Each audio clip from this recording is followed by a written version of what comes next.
The handcuffs clinked as Arjun and Seema were dragged down the dusty corridor. Their faces were bruised. Their clothes were torn. But worse than anything else was the look in their eyes. Not fear. Not anger. Just a deep, hollow sadness. Because they knew something that no one else cared to believe.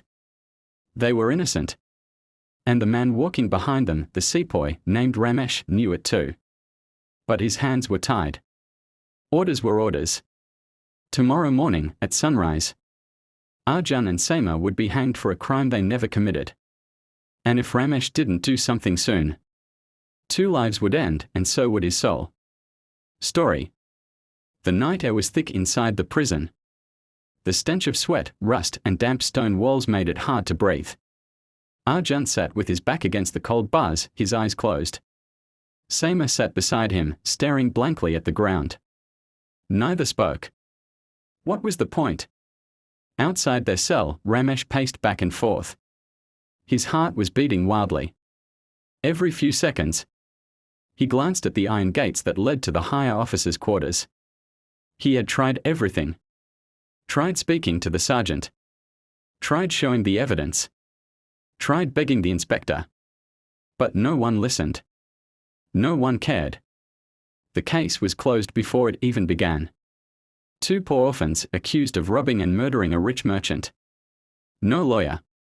No trial. Just signatures, confessions forced through beatings, and a date set for hanging. Ramesh clenched his fists. He couldn't sleep. Couldn't eat. Couldn't think straight. And now, there were only 7 hours left before sunrise. 7 hours to do the impossible. It hadn't always been like this. Ramesh had grown up believing in law and justice.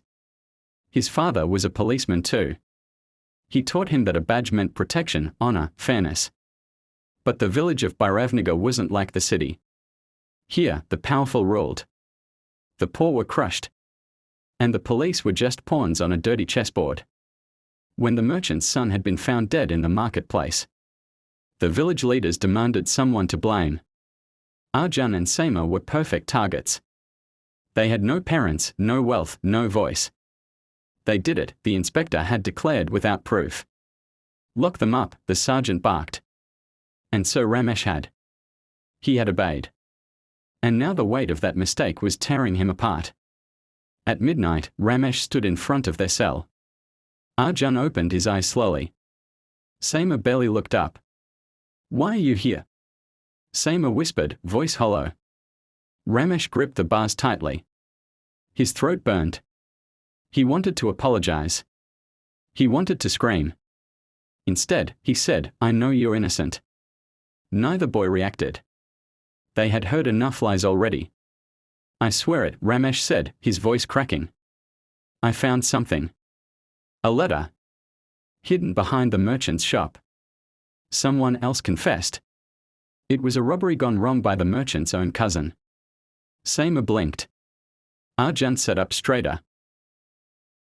But no one will listen to me, Ramesh continued. They just want this case closed. Silence. Thick. Heavy. Hopeless. Then Arjun spoke. If you really believe us, then save us. His voice was soft. But it hit Ramesh like a slap. He nodded once. Slowly. I will, he said. I swear it on my badge. 5 hours left. Ramesh raced through the night. He knew who he had to find, the cousin. He had seen him lurking near the merchant's store once, just days before the murder. But the man had disappeared after the crime. No witnesses. No questions. Ramesh tore through the village, asking, shouting, threatening. Finally, at a small tea stall on the edge of the town, an old woman spoke. I saw him, she whispered. Last week. He's hiding in the old abandoned temple. Without waiting, Ramesh grabbed his lantern and sprinted. Every second mattered. 3 hours left. The temple was half collapsed, hidden by wild trees and darkness. Ramesh kicked open the rotting door. Inside, crouched in the shadows, was a man. Thin. Pale. Shaking. It was the cousin. Before he could run, Ramesh tackled him to the ground. You killed him, Ramesh growled, slamming the man against the stone wall. Confess. The man cried. Begged. Lied. But under Ramesh's furious shouts and punches, the truth tumbled out. A dagger. A fight over inheritance. A panic. A murder. And the plan to blame two helpless orphans. Ramesh dragged him by the collar back to the station. 1 hour left. The station was quiet. Too quiet. As Ramesh burst through the gates with the murderer in tow. The sergeant stood waiting. He wasn't happy. You're making trouble, he said coldly. Ramesh slammed the confession papers onto the desk.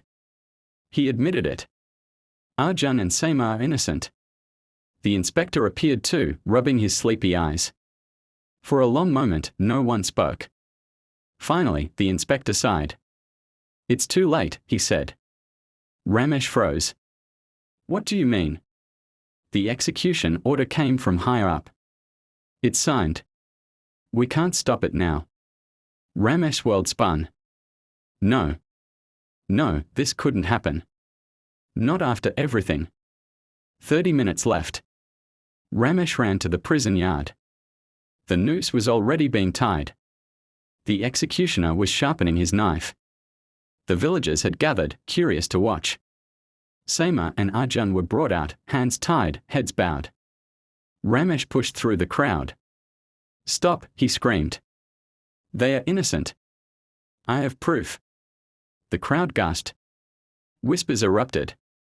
The inspector stepped forward, furious. You're finished, Ramesh, he hissed. You disobeyed orders. I don't care. Ramesh shouted. His voice echoed across the yard. I won't let you murder two innocent boys. He turned to the crowd. You all know them, he cried. Did you ever see them steal? Did you ever see them hurt anyone? Murmurs. Heads shaking. They grew up among you. Ramesh shouted, voice breaking. How can you let them die for something they didn't do?